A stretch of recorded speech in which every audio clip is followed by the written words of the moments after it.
Hello, and for today's update, makikita pa natin ang isang concert kagabi sa Tagum. Ito po ay dinumog ng mga tao pagkatapos po na in-announce na free na yung entrance. So yung mga tao ay nagtakbuhan papunta sa malapit sa stage at pumasok sila sa isang harang na trapal at ito ay kanilang sinira para makapasok lang sila nung kinanta ni Idol Ilyas ang Jerusalem.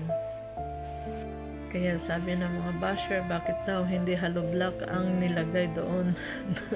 Hindi sana daw trapal at madali lang itong sinira ng mga Elias fans at dinumog na ang concert dahil ito ay free admission na ng pagkatapos ng kumanta ng entrance na song ni Idol Elias. So nakakatuwa po dahil ang mga fans ni Idol Elias ay hindi po naka-afford ng ticket dahil sa hirap po ng buhay ngayon.